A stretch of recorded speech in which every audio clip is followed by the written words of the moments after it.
Do you ever think about how slow time felt when we were kids? Like one school day felt like a full-on marathon.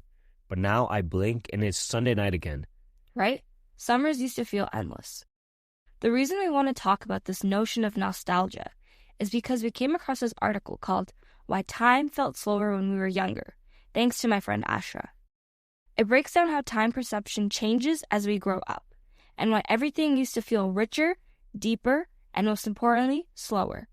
It got us thinking, can we get some of that feeling back? Can we actually slow down time, or at least feel more present in our own lives? That's what today's episode is all about.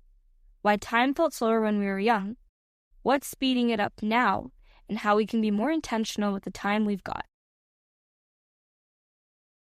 So why don't we start with the core idea from the article? Why did time feel so slow when we were younger?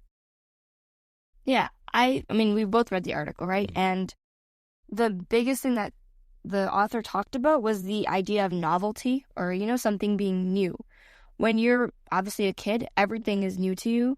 The first time you ride a bike, the first time you go to any place, the zoo, to Wonderland, anything, even when you lose a tooth, all of it is kind of like a core memory, right? But, your brain is kind of working overtime to record those memories, so time feels both slower and more full.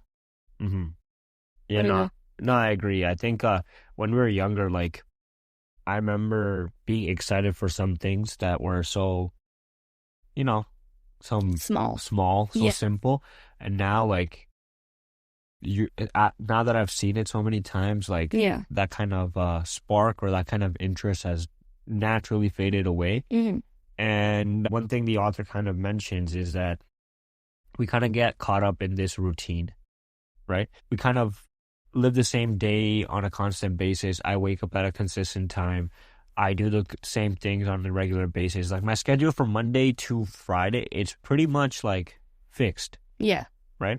But when we're younger, that's not the case. Yes, you have a schedule, you go to school and stuff like that. But after that, I feel like you're always just doing random things. Or I remember having random hobbies. Did you have a random hobby when you were younger? I used to collect rocks. Yeah, I remember that. I had a really big rock phase.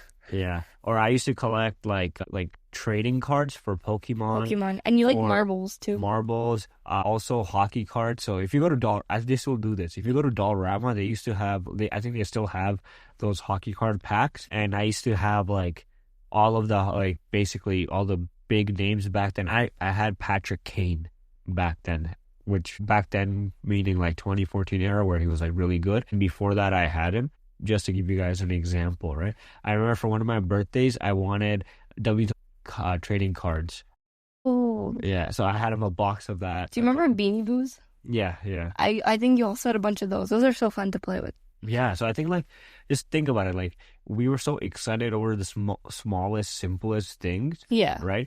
So I think every day felt new. Every day felt interesting. I mean, it's kind of cheesy today, but every day felt like an adventure almost. Yeah. Also, I'm thinking, I feel in terms of what I remember, I feel I have more vivid memories of when I was in my prime childhood years than obviously when I was very young, because you literally don't remember anything, versus even now. I feel if you were to ask me a specific memory from my past few years of uni, I might not be able to, recount it in as much detail as I would be able to a certain sleepover I had when I was 12. No, I agree. If I were, I don't know why, but for some reason, grade 6 is feels like a whole on movie in my head. Me too. I agree. Right? I just had a really great grade 6, I guess. Even grade 7 and 8. And in grade 6, what I really remember was that we had a teacher, Mr. Curtis, whose name I still remember. He used to run something called CSL, Cresthaven Sports League. Right, that was the school I went to, and we would, come early to school. We would play sports and everything, and I used to bring him cha. Really? Yeah. So he's a white guy. Yeah. But I used to bring him cha in a thermos cup because he liked, cha, I guess. Yeah. And then we used to play sports. My team went to the finals. We lost. It was floor hockey. I remember I was the goalie. I remember I think it was 7-2. I don't know why I still remember the score. You know what I mean? That's how important grade 6 became. I just had a really great time, and it It was really fun. Yeah. Like, do you still remember any like memories from or like time in your childhood that felt so much bigger in your head than it actually was? Absolutely. I think like you said, like sports and stuff. Obviously, like I still play sports and stuff now, but like they're not very memorable. But like in terms of accomplishments, when I was a kid, I think grade 7 and 8, like Yeah. dodgeball tournaments and stuff. Like we had 2 teams from my elementary school make it to the finals, and like unfortunately my team placed second, and then my friend's team placed first. But I remember like I can tell you like who were the last 2 players in the game. Yeah. I could tell you who got me out. I could tell you I don't know, the color ball that I got hit with it was like I think it was a red one. Yeah. But yeah. Yeah. Like I have vivid memories from when I was a kid. Why do you think that is? Why do you think we think that our childhood is so much more memorable? Is it because we were more curious, or were we just more present during that time? I think first thing, obviously, novelty. And then second thing, because everything's so new, you really focus, like you said, on being present, on taking all that in, right? And maybe you like just cherish things more when you're younger. I don't know. This might be like something I'm making up, but like I feel like everything we consumed back then taught us to go on an adventure or explore or be curious, right? If you think about all the cartoons that we watched or anything like that, the cartoons were going on an adventure. The episode starts off they're, in their house or whatever, their headquarters, and then by the end they're somewhere else. Yeah. So like when we were younger, we are encouraged to explore. We're encouraged to like try new things. We're encouraged to like enjoy the smallest things. But when we get older, it's not really about that. Right? Yeah. So I think that plays a fact, and then the present also makes a big fact. I don't think like, we grew up with phones or anything like that. You had to entertain yourself with the simplest things. Yeah. So you were forced to be present. Exactly. Can I share like a quote directly from the article that like I read this and I like literally sent it back to Asher and I was like, oh my God, this part hit. But basically the author's talking about nostalgia, and they're saying that it's about longing for the way we once inhabited time. That's like a really nice way to put it, right? It's not, just about the nostalgia itself. It's about how we inhabited that time being our childhood, right? How we lived it, how we took in more when we were younger, how unfamiliar the world was, right? I feel like that's another reason why our childhood felt so much slower and so much fuller. Yeah. Also, we had less responsibility and everything. Yeah, if we think logically too. Like, logically, like, of course we would want that, We would have less stress. Like, what would you be stressed about? It would be something so simple. It would be like... what am I going to wear to school the next day? Yeah. Or like, oh my God, my crush, is she going to look at me or something like that? Am I going to make a move? But you're never going to make a move. Yeah. Yeah. So things like that, there's also that aspect. But I truly believe that it's mainly because of that lack of presence, right? Yeah. So I think that kind of perfectly segues into our time now. Like, why do we think time speeds up as we age? I think you mentioned this earlier when we first started talking, but our lives now, like you said, you have a routine. You wake up at a pretty set time, you have your 2 cups of coffee or something, you clock into work, and then for me, I have the same thing too. Obviously, I'm a little less scheduled right now when I'm off school, but adulthood is kind of full of repetition and routine. And I think that's why time kind of speeds up, because every hour of our day, or almost every hour, majority of our time in a day is accounted for, right? We know what we're going to do. And that leaves less and less room for curiosity, for things that are unfamiliar. Yeah, and I think you mentioned a point that kind of like explains this, is like, if you think about it, when you have summer, like the 4 months of summer university, and if you don't have anything like school or work or anything like that, time feels slower. It does. It definitely does. Right. But when you are working, especially now, it's a Monday, and right now it's already a Friday. Right? Yeah. I don't know how that happened. Monday and Friday is like 5 days, and I remember when I was in school, it felt like much more longer. But when you're so in this routine, when you're so in this repetitive environment, time kind of just goes by very naturally. Like 2020 was 5 years ago, which I can't even wrap my head around. Right? To me, 2020 was like maybe 2 years ago. Exactly. But I think like because we're so into this loop, sometimes it just kind of feels like the same. What part of your routine do you feel like it kind of just blurs together? I feel like the very small things that we do every single day without fail. So getting ready in the morning or winding down at night, like there's no reason for me to go through that mechanically, but like it is something that I do just for the sake of doing. When I'm in school, like attending classes and stuff, or just being on campus is more of a blur. Like I get on campus with the like, oh, like I'm trying to leave as soon as possible sort of thing. Yeah. Like I feel like the responsibilities kind of make me go about my day in a way that I'm kind of speeding it up, which is bad, but like I kind of want the day to end, at least the responsibility part. No, I kind of get that. Yeah. At least for me, like my morning till like 5 p.m.-ish is pretty much a blur to me because like nothing new is happening. Well, like new meaning like I might be working on something new and stuff like that. But other than that, it's like I know where I'm going to get my coffee from, which is going to be my coffee machine downstairs. Yeah. I know where I'm going to eat. I know where I'm going to sit down to work. I know who I'm going to talk to because it's the same people. Like that's another thing. Right? I'm not meeting new people on a regular basis. Nothing new is happening for me at least, from like 7 a.m. to 5 p.m. Yeah. After 5 p.m., to be honest, I've scheduled my life so... Nothing new really happens. I know what gym I'm going to. I know like what day it's going to be. Like, okay, Monday is going to be this workout, this muscle group, or like whatever, right? And I'm also like I enjoy routine and stuff, but I have noticed because of my routine, I have limited myself from trying new things out or like making tweaks in it, to the point where like even when I'm on vacation, I'm so like, man, I miss my routine. Which is a good and a bad thing. The bad thing being that it makes time feel like a blur sometimes, right?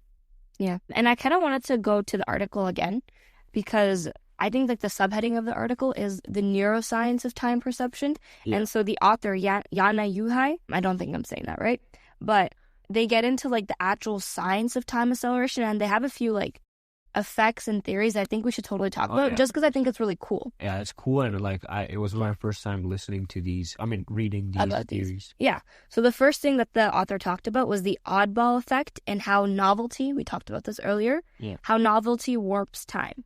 So, when you have unexpected moments like, I don't know, a surprise birthday party, a power outage, or even like, like she wrote here, like a car accident or something like that, or like avoiding one, they often feel like they lasted longer than they actually did.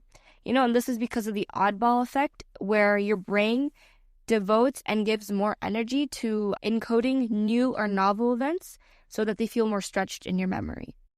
So because of that, if you think about it, when we were kids, everything was kind of an oddball event in the sense that, like, the first time we rode a bike, the first time you even lose a tooth, or like the first time, you wore a specific outfit or something. All of it was very like vivid to us. It was very raw, and we really remembered it, and there's a lot of like emotion tied to it. But obviously when you grow up as an adult, there's fewer things that surprise you, and this means like the less novelty or like the less new things in your life, the more time is going to shrink, quote unquote. Yeah, or it's just going to accelerate and you won't realize. Exactly, right? Yeah. And the second theory is the proportional theory. So this one you might have to pay attention a little. A year at age 10 is 1/10 of your entire existence, which is like a very vast percentage of your lived experience. A year at age 30 is 1/30th. The proportional weight of time gets smaller and smaller as you get older. Each year becomes less significant or less of a percentage of your whole entire life. That kind of makes that each year feel a little bit more fleeting, a little bit less significant, right? And that's kind of the essence of the proportional theory of time perception. As we age, each unit of time represents a smaller percentage. Pretty much that sums up that theory. Yeah, and that's why, when you're a kid, summers would feel super, long and like memorable versus now, like Jalp said, it was Monday and all of a sudden it's Friday. Yeah. Or it was January, all of a sudden it's May. Yeah, and like just to simplify, like 2 months when you're 5 is much more than 2 months when you are 30 because you've lived more 2 months in your life, you know what I mean? Exactly. The next theory the author talked about is the predictability trap. Essentially, the author says the brain is a master at efficiency, right? At being efficient. So when an experience or something you do is routine, repeated often enough, the brain will stop storing certain details, right? Mm-hmm. So the first time you drive to work, you're going to notice everything, right? Like the first day at a job, you're going to notice, oh, I turned on this street. There's a fire hydrant there, or this or that, right? You might even notice the way the morning light is going to spill across the pavement or something, right? But when you're on, I don't know, when you're going to work and you've been working there for 2 years, obviously your brain is not taking in all that detail. It's become routine. There's no novelty, right? It's predictable what's going to happen. Mm-hmm. And you arrive without even remembering the drive. So this is the predictability trap. The more repetitive your life becomes, Mm-hmm. the less of it our brain actively records. Yeah. And that kind of leads to questions like, we know all these theories and stuff, but do you think the introduction of phones in our lives, especially how significant they are and how accessible they are now and how second nature they have become to us, do you think it kind of makes this worse or better? Okay, so how I think of it is, we recognize, obviously, not just because we read this article, I feel like it's pretty, not like common sense, but most people understand that, the reason sometimes time, might feel so fast is they're not taking out time, like you said, to, seek out new things, to put yourself in, not an uncomfortable position, but to try new things. But I feel like phones provide a way for us to kind of, entertain ourselves. They take the place of what ideally should be, going out and doing new things. Yeah, or it's kind of crazy. If how sometimes we've seen these pictures that some artists take where it'll be a subway and everyone's just, sorry, not a subway, it's at a train station or in the train and everyone's just on their phone, right? It's we've kind of lost the art of just looking. Exactly. And noticing things. Taking things in. Or something wild could be going on and you won't even notice it because you are watching a TikTok reel or something like that. You know what I mean? So that's kind of the reason why time kind of feels slow, or the novelty. We're kind of missing that novelty is because we are tied to our phones. Yeah. And when we say we, even I am. Yeah. Right? I can't remember the last time where I went to a doctor's office or appointment and I just sat there without my phone. Right? Yeah. That feels weird now. That's how can I sit an hour waiting or 45 minutes waiting without doing anything? Exactly. Right? Our natural instinct is as soon as you sit down on that seat, your phone comes out and then your are AirPods scrolling. going and exactly. Right? So how can we expect to feel anything new or experience anything new, or it doesn't have to be new, or just notice things or be more present when we want to be distracted 24/7? Exactly. I remember when I was a kid and mom would take me on the subway somewhere. I have again, here's another vivid childhood memory, but I read this book where there was an alien language or something, and I think I own the book. I would literally anytime we were commuting anywhere, I'd have a notebook in the actual book, and at the back of the book there was a little learn the language section of the book, and I would sit there and learn some random made up language. I would do something like that. Versus now, I'm just going on TikTok when I go on any sort of public transport, or even doctors' offices and stuff. Do you remember Reader's Digest? Yeah. Every single doctor, dentist, any clinic you go to, in the waiting rooms, there used to be books and magazines, and there used to be coloring books for kids. There used to be those playing thingies. Those play things with the beads that move on the metal strings or whatever. They had all that sort of stuff. I feel I've never seen that in the past few years. They even stopped putting it out for people. Yeah, kids bring their iPads to doctors' offices and stuff like that, which I think is, I don't know. I don't want to be so pessimistic, but I think we really need to go back to the way it was, 100%. where using your phone is not something that's so second nature that we are so tied to it, right? Even if I think about it, that sometimes on a walk, I always have music playing on or something like that. There's always something, which is music is not too bad because you still have the idea to look around and stuff, but we're so But it takes away, right? Yeah, it takes away from the full-on experience. Exactly. And so we're talking about how, time kind of feels like it's slipping out of our fingers. It's super duper fast. How do we actually slow that time down, though? I think we should talk about that, right? What can we do? Yeah, and I think we should touch once again on what the author wrote in the article, and then we can share our own ideas as well. There's a line from the article that I wanted to share where the author says, you don't need to, move to another country or quit your job or go on a soul-searching journey. You only need to do what your childhood self did effortlessly, which is notice. All right. And some ways that we can expand time again is the first one being change the smallest detail. Take a different route home. Sit in a different chair. Order something new at your favorite cafe. That's a good point. I know what I'm going to order, an Americano. And I don't know why I'm so proud of that. Hey, I know what I want, but maybe order something new at your favorite cafe. The brain perks up at deviation, no matter how small. I really like that point because it makes experiencing new things so simple. Yeah. Right? Just do something different. Literally, it doesn't have to be something crazy. It could be go to a different spot, order a different pastry or something like that. If you think about it, I know a route that's going to give me 5 kilometers of a run. Yeah. And I know exactly the turning point, if you remember. Yeah, right? so every time you go on a 5K run, you do that route. Yeah, like, I know I've been doing that route for a long time. Maybe it's time for me to change it up a little. Another thing we can do is experience something as if it's the first time. So when you drink a cup of tea, or like Jalp really likes to do, drink a cup of coffee. Drink a cup of coffee. Make sure you really taste it. Feel the warmth spread through your body. Let it be new again. Take all these, obviously do new things. Try to do, change small details. Try to have that deviation. But when you can't, the things you do every single day, the things that are part of your routine, slow them down and really enjoy them. Or like another way that we've heard on social media is romanticize your life. Romanticize your cup of coffee, romanticize your walk, romanticize your workout, even your work. Romanticize it. Yeah, and this kind of ties into 2 episodes before. Be really grateful for the things that you have. Exactly. And really appreciate them, and that'll kind of help us experience it like we experienced it for the first time. Number 3 is interrupt autopilot. Catch yourself when you're lost in the habit. Then pause. What do you hear? What colors surround you? What does the air smell like?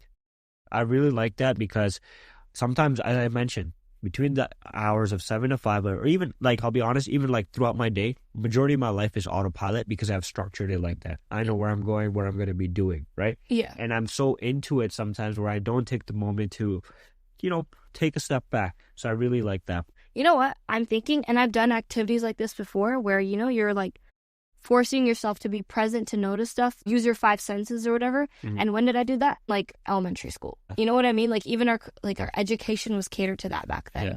Like I remember like feeling things because I was feeling them for the first time. Like, like you would take a rock and just like, oh, this kind of feels cool. Yeah. Or like touch fences or like, yeah. Like I remember like I used you to go to a fence and you just go, you take your finger back and forth. You would like vibrate your finger and it felt weird. Please. I don't know if I'm sounding like... I used to sniff books. Yeah, maybe you were sounding... maybe you were on the spectrum a little. Who knows? Yeah, like we used to like enjoy just experiencing the smallest things. Yeah. But now we live in such an autopilot. We don't take the time to like really feel things. Really experience. You gotta feel things. Exactly. Another thing, we talked about how phones kind of take away from that. Yeah. So quite, a very like practical thing you can do is go on a walk without your phone. Yes, music hits sometimes, especially when you want to, kind of sit with your emotions. But when you have the opportunity, just go on a walk, let your mind wander, let the world reach you without distraction.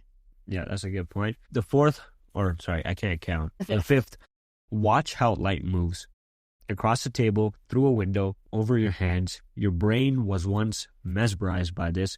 Let it be again. I think that's really nice. Yeah, that was really nice. Because I understand the value of light now that I'm not living in the basement, and I love it, and I don't really take the time to like watch how light moves. I remember like, in a sunny day when you see the light come in and you can see the dust or the sparkle, like that used to be cool to me. Yeah. But now it's like whatever. That's why I also think photography is a really cool hobby to have. I like taking photos. I don't actually like I use my phone, right? Yeah. And I don't have like a camera or anything like that. Hopefully I get one eventually. And hopefully Jalp sets up his camera. He has a nice camera that he has yet to set up.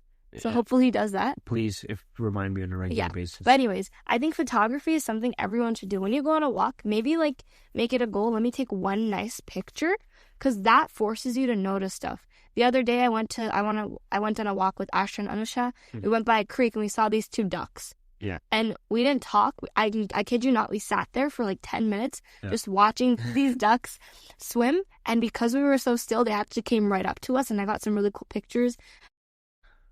Like, I think photography can kind of go hand in hand with watching how light moves.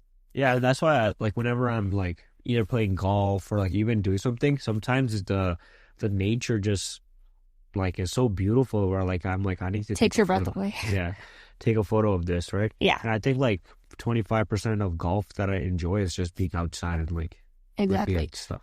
I don't really see the appeal of the sport itself. Maybe one day I will, but I totally see the appeal of being outside and just hanging out with friends and like riding a golf cart. So I get that part of golf. And lastly, the author said that you should also try and touch the world. I think you pretty much mentioned this earlier, but feel the grain of wood, the silk of a fabric, the coolness of water on your skin. Engage your senses and wake them up. Yeah. I think those are really good points. One thing I actually have done in the past that has helped me be more present, which I have stopped and then maybe I'll try again, is practicing mindfulness and being more present, right? Mindfulness, people think of meditation. It doesn't always have to be like that. It can be literally just putting everything to the side, just feeling like you are in your body. Exactly. Right? And kind of reminding yourself that you are here at the moment. Because many times when I used to do it was like, I used to like be so focused on what happened in the past or what's going to happen in the future. Like I'm not really present. I'm just anxious or overthinking, right? So like that mindfulness practice brought me back to my present and like, okay, I'm here. This is where I am. This is where I'm sitting. This is my room, right? It's going to be okay. It's like a more beautiful way to like do proprioception or something. What's proprioception? Proprioception is, what do you call it? Our body's like a sensor, so like our 5 senses or whatever, and then our higher senses, they allow for us to propriocept, I don't know the past tense of that, but proprioception is our body's ability to know where we are in physical space. Even with our eyes closed, I'm aware that my pinky toe is touching the carpet right now or something like that. Like proprioception is things that you, process without needing to properly see or feel or something like that. Oh, that's a really good point. Yeah. And like, this is kind of sound maybe dumb, but like we have a baby nephew right now, right? And if you look at him, he's just looking everywhere because he's experiencing everything for the first time.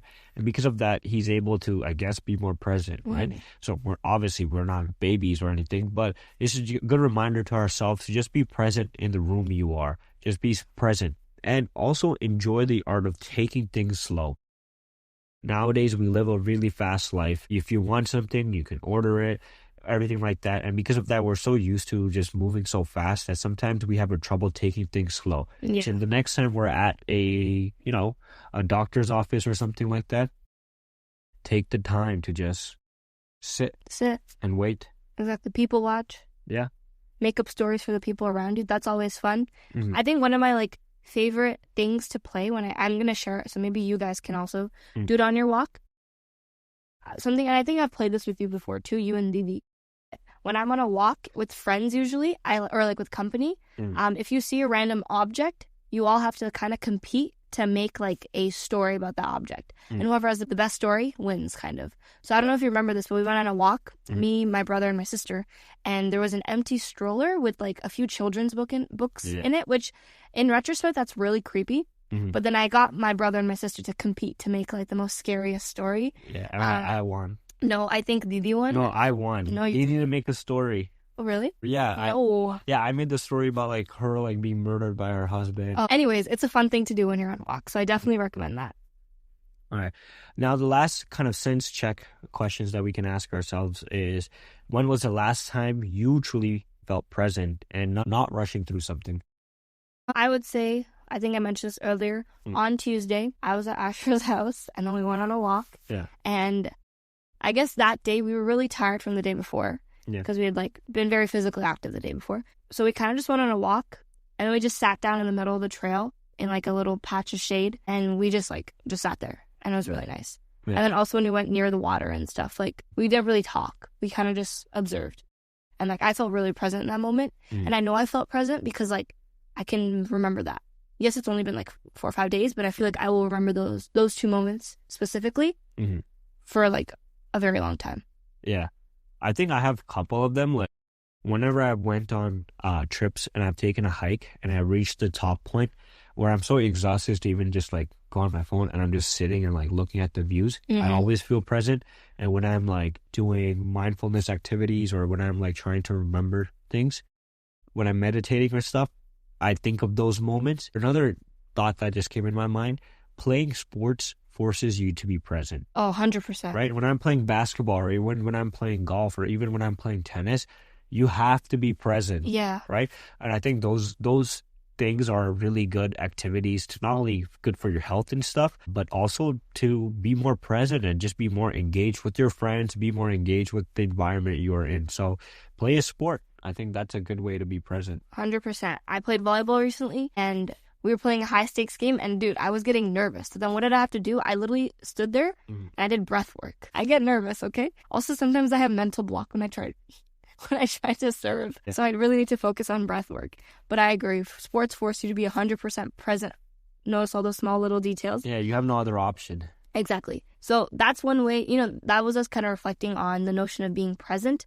And we talked about in our discussion that, like, it's also about novelty, right? Yeah. So do you remember, one new thing you did that kind of stuck with you recently? Well, the newest thing that I'm trying to do is learn how to play tennis, right? Yeah. I think that's a really good way that has forced me to try out new things, is try new sports, try new activities and things like that.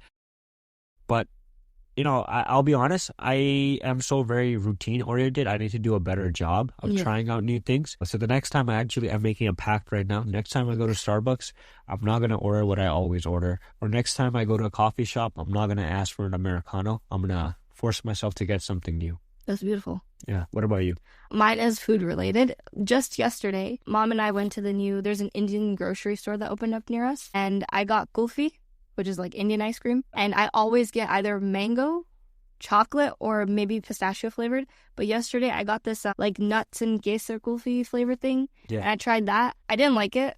Mom had to finish half of it for me. But at least I went out there and I tried it. No, that's a good thing. Exactly. Did I waste $3? Maybe. But someone ate it at the end of the day. Hey, $3 for a new experience? Worth it. Worth it.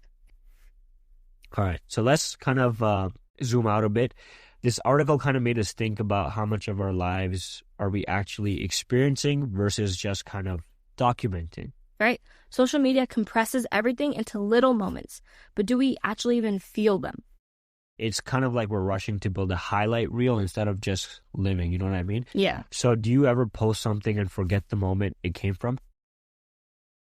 That's a good thing because, like, you know how you can make like highlights on your Instagram or whatever? Yeah. Whenever I'm bored, I like to look through them and stuff. And, like, I guess, like, I've taken, like, pretty pictures or whatever. And when I look through them, like, I guess I do kind of forget, like, what was happening in that moment.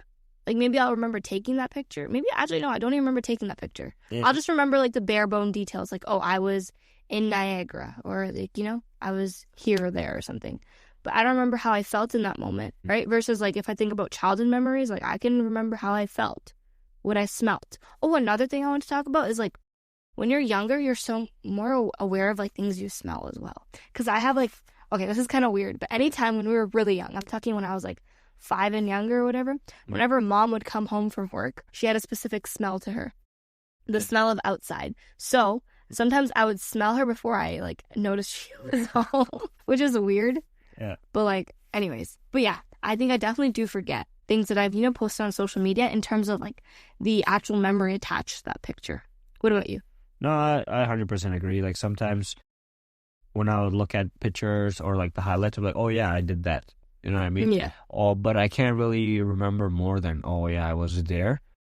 Not, like, how I got there, how I felt and stuff. So I want to do a better job of tying memories with my senses, not just a visual perception. 100%, right? Yeah. Many times my memories now is a visual perception because I do love taking photos. And, like, if you look at my photo album, all the trips I went to, I'll take pictures of random things. It could be a sign. It can be a cup of coffee I had on that trip or something like that. Yeah. But that's it. It's like a visual thing. Yeah. I liked how you said, like, you remember your memories, you remember how you felt, you smelt it and stuff. So I'm trying to do a better job of that because as we get older, like, we're not going to remember much, but we'll remember these moments and stuff. And you want to remember the deeper meaning behind them. Exactly. And the meaning doesn't have to be, like, super philosophical. It could just be like, oh, I was there, I enjoyed it, I was feeling like this. You know what I mean? Exactly. So. Also, isn't it cool, like, when you have that feeling of, like, deja vu or, like, you smell something? I don't know why I keep bringing back to smell. Maybe you hear a tune or something and, like, it takes you back. Maybe you're a dog. Maybe. I have that dog in me. No. But maybe it takes you, and, like, like, you smell or hear something and it takes you back to a specific moment. So even if, like, the actual picture in front of you isn't the same, you get taken back to, like, oh my God, I've smelt this scent before or something like that. Which I think that's why it's really cool, like you said, to not just put the importance or the onus on just your eyes. You have 4 other senses, which I think is really cool. Gotta engage them. Exactly. And I kind of wanted to ask a really nice question that I think is it's a good reflection point. But if your life flashed before your eyes tomorrow, what moments would actually show up? And I feel like that can attest to the conversation we've been having. What moments would actually show up? Would it be a work project you've been doing? No, it's never going to be work, or it's never going to be things like that. It'll be like, okay, if I'm just starting from youngest to oldest. Yeah. When I'm young, it would be like, school, like elementary school, running around, playing manhunt. That would probably definitely come up. I used to play a lot of manhunt in grade 6 or things like that. Or playing like football during recess or things like that. That would come up.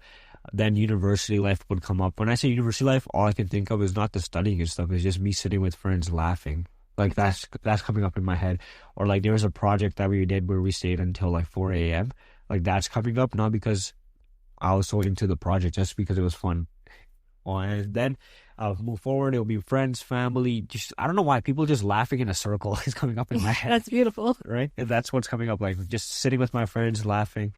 Even yesterday, I came back from a friend's surprise birthday party, and the memory would be us just sitting and just laughing over the stupidest things, right? Yeah. So I think those type of things would come up. I think I'll break it down like you did. Yeah. Like, the memes on, oh my God, this is we're talking about something so beautiful, and I'm bringing up like a trend, but it's like, I don't understand. Oh, it's like, you don't understand XYZ? Let me break it down for you, and then people dance. What? That's just so stupid. Anyways, if they break... Okay, anyways. I'll divide it up like you did. Childhood-wise, 100% would be... Elementary school was a great time for me. Like, I played Manhunt as well. For me, it would be Foursquare. I loved Foursquare. It would be playing Ultimate Frisbee during recess. It would be playing...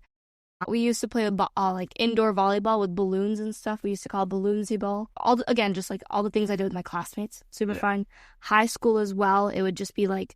definitely not the education, but just like, like the fun things I did, like maybe even like skipping class, or I don't know, like staying after school to like help out, or like, scorekeeping for a team or something like that. All that stuff.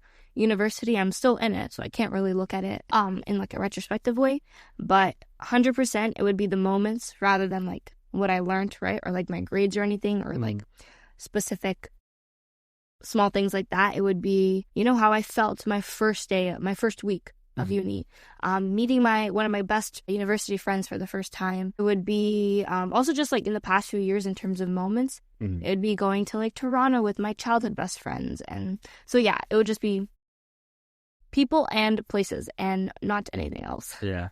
The funny thing is, when you said the Toronto thing, I remember our first hangout as a friend group was us taking the subway down to downtown Toronto, because we were young. It was the first time we were doing it. And then two of our friends, they got left at the subway station because the doors closed. So we were stressing like, holy crap, their parents are going to kill us. They're dead. Mad at us and everything like that. But they just like simple, fun things like that. Like taking the subway for the first time was a cool and scary experience. Also, a little bit of a side note, but when I was younger, me and Asha would go everywhere. Like we would just take the TTC because it was free for people 13 and under, and like we pretended we were 13 for a very long time. I think I could still pass as 13, honestly. But like we didn't have phones. Like we didn't get phones till a lot later in life. Yeah. So like we would just navigate and do things by ourselves, Yeah. Or Asha had like an iPod. An iPod? Yeah. iPod. Like those fake phones, kind of. Not like a fake phone, but like a iPod. Yeah. Like one step before a phone. Yeah. iPod. And she had an iPod, but she did have data, right? So, damn, those died. Like I forgot about that. But like we'd have to like go to some public location, get Wi-Fi, and like look through the route, and then just go do it on our own. And like we were both, when we were younger, directionally challenged, so we got lost a lot. But like that's what gave me the confidence to like, I guess, use public transport and stuff. So you like also gain a lot of independence. You learn a lot more as well when you're not so dependent on your phone. So yeah, basically, we're not doomed to live in a blur. Time flies, for sure. But the article reminded us that it flies faster when we stop paying attention. Exactly. The more we engage with the world, new places, new ideas, even small changes to our routines, the more time slows down in a good way. It's not about doing crazy things every day. Sometimes it's just about putting your phone down and actually noticing the world around you. The article ends with a quote I love. When every day is the same, you stop seeing the days. So we'll leave you with this. What's one new thing you're going to do this week that your future self might actually remember? Let us know, and maybe we'll try it too. Time's only moving faster, unless we do something about it. Thanks for listening to The Ordinary. See you next time.